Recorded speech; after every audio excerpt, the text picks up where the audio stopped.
안녕하십니까. 남원시 농업기술센터 김종필입니다. 오늘은 고품질 딸기 생산 기술에 대해서 배워볼 건데요. 요즘에 딸기 너무 비싸죠. 오늘도 딸기가 이렇게 비싸냐고 전화가 오고, 가끔 어제도 그러고 전화가 자주 오는데 정말 비싼 것 같아요. 딸기가 제가 알기로는 최근 한 10년 내에 제일 비싼 가격 아닐까 생각이 되거든요. 지금 마트에 가보면 한 팩에 요 시기 되면 좋은 것도 10,000원이 안 넘었었던 것 같은데 500g 팩이. 근데 최근에 보면은 10,000원이 다 넘는 것 같아요. 안 좋은 것도 10,000원도 넘고. 그래서 정말 고가의 과일이 된 거 아닌가라는 생각이 들 정도로 작년에 딸기 정식하고 정말 고생들 많이 하셨을 거예요. 우리 남원 농가분들은 그래도 좀 자가용을 많이 하다 보니까 그렇게 많이 죽지는 않아서 다른 지역에 비해서는 조금 덜하지 않았나 싶은데 일부 지역에서는 노짐이 특히 많이 심은 지역에서는 거기다 갈아엎고 다시 심고 그런 농가분들이 상당히 많았고요. 그리고 화분은 상당히 작년에 빨랐잖아요. 그러다 보니까 정식 시기가 다른 해보다 한 5일에서 일주일 정도 빨랐던 것 같아요. 그래서 일화방 출래가 보통 뭐 10월 중순 정도부터 되기 시작하는데 작년 같은 경우는 9월 하순 정도부터 출래가 되기 시작했어요. 그래서 10월 초에 대부분 나오기 시작했고요. 초세가 잡히지 않은 상황에서 일화방이 출래되게 되다 보니까 일화방 수량이 좀 많이 적었을 거예요. 그래서 일화방 마무리가 좀 빨리 되기도 했고요. 그리고 9월 말 10월 초에 일화방이 분화되는 시기였는데 그때 온도가 상당히 높았었어요.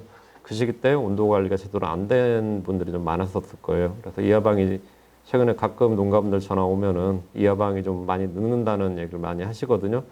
그러다 보니까 일하방은 좀 빨리 끝나고 이하방이 좀 늦고 그러다 보니까 최근에 물량이 너무 적어서 아무래도 가격이 높지 않은가 그렇게 생각이 되고 있습니다.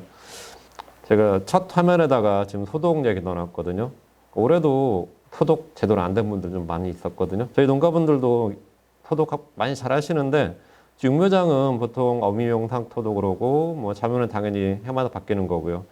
해마다 바꾸는 분들이 많은데 재배하시는 분들은 상토값이 워낙 비싸다 보니까 해마다 바꾸지 않고 소독을 많이 해서 쓰시는데 보통 우리 농가분들도 그러고 다른 지역 농가분들도 수경재배 하시는 분들이 두 가지 형태로 소독을 제일 많이 하실 거예요. 첫 번째는 소일킹으로 소독하시고 두 번째는 페로산으로 많이 하시는데 두 가지 형태가 되게 달라요. 소일킹 같은 경우에는 가스로 하다 보니까 내가 얼마나 밀폐를 잘하느냐 이거에 따라서 성패가 갈렸고요. 그다음에 페로산 같은 경우에는 포습이 잘 돼야 되는 거죠. 잘 적셔야 되는 거죠. 그래서 얼마나 포습을 잘 하느냐에 따라서 성패가 갈리거든요.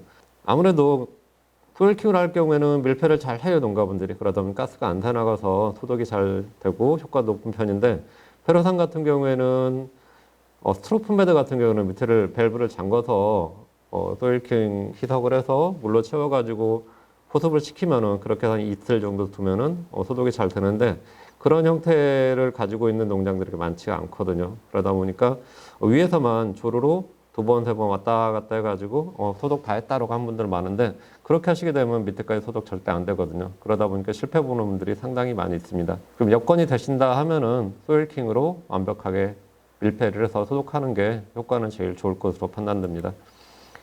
저희 이게 농가분인데 이게 페로산으로 소독했다고 두세 번 이렇게 왔다 갔다 했는데 2년 차거든요.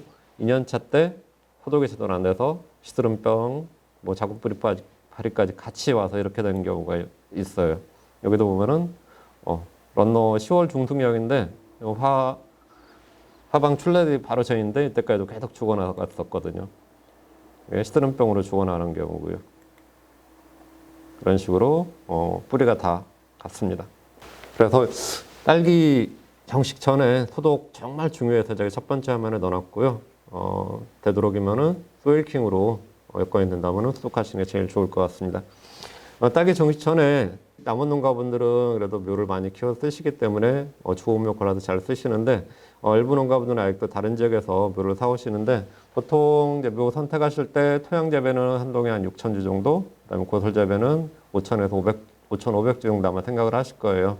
토양 재배는 보통 13cm에서 15cm 간격 심으시고 수경 재배는 한 16cm에서 넓게는 20cm까지 정도 심으시는데 수경재배 하시는 분들이 너무 가끔 토양재배 예전에 하셨던 걸 생각하셔가지고 간격을 너무 좁게 하시는 분들이 많은데 만약에 수경재배에서 16cm를 심게 되면은 애가 계속 따줘야 되거든요.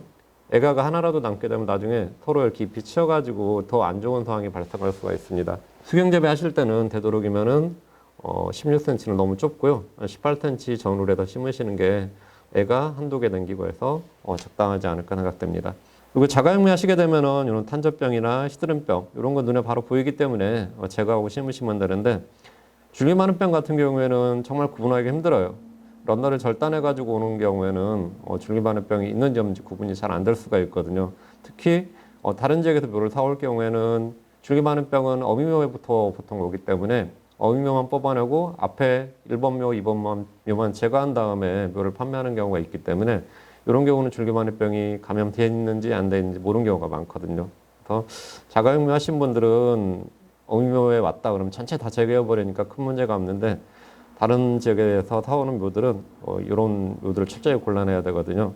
그리고 묘를 특히 다른 지역에 사오실 때 자꾸 짱짱한 묘 이렇게 많이 찾으시는데 짱짱한 묘는 특히 너무 보기 좋다, 이파리가 작다 이런 묘들은 외화재 쓰는 경우가 상당히 많거든요. 그래서 오히려 도장된 묘가 더 안전하다고 보시면 돼요. 그리고 지상부 보지 마시고 뿌리만 보시는 게 좋아요. 지상부는 어차피 제거될 이파리고 뿌리의 양분이 다 저장되기 때문에 뿌리가 좋은 묘가 정말 좋은 묘라고 생각하시면 될 것 같습니다.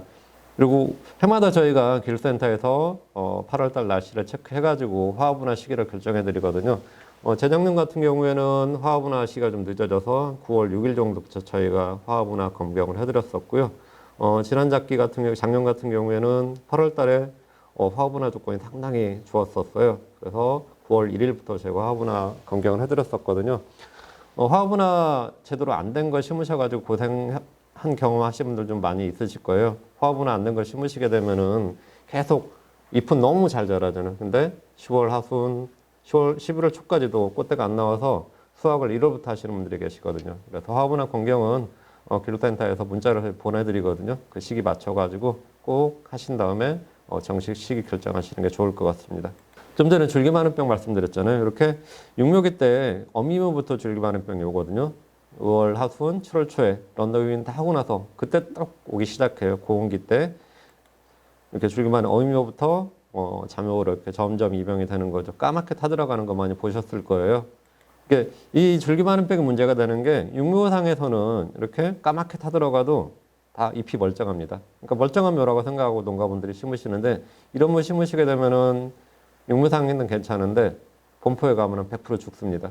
그리고 지만 죽으면 좋은데 옆에 것까지 같이 죽이거든요. 그래서 혹시라도 이렇게 까맣게 타들어간 묘 있으면 줄기마늘병이 가록 아닌 경우도 있긴 한데 거의 줄기마늘병일 확률이 높기 때문에 이렇게 까맣게 런너가 타들어간 거는 심기 전에 무조건 제거하시고 심으시는 게 좋을 것 같습니다. 그 상토를 저희 남원 지역 같은 경우에는 코코피트 쓰시는 분도 있고 혼합상토 쓰시는 분도 있고 피트모스 쓰시는 분들이 이렇게 크게 세 부류로 나눌 수 있는데 좀 코코피트가 가끔 싸다 그래서 좀 심으시는 분들이 있는데 코코피트도 제염이 돼서 나오는 경우는 좀 비싸요. 근데 제염 안 된 경우 좀 저렴한 경우가 있거든요. 그런 제염이 됐는지 안 됐는지 꼭 확인하신 다음에 제염이 안 됐을 경우에는 물로 며칠 동안 계속 물 흘려보내서 제염 처리를 꼭 하시는 게 좋습니다. 제염 처리 안 하시면은 정식하고 나서 딸기 다 죽거든요. 뿌리가 다 맛이 가버리는 정도로 하기 때문에 코코피트 구입하시고 채우신 다음에 제염 처리 됐는지 안 됐는지 확인하셔서 제염 안 된 경우는 꼭 제염 처리 하시기 바랍니다.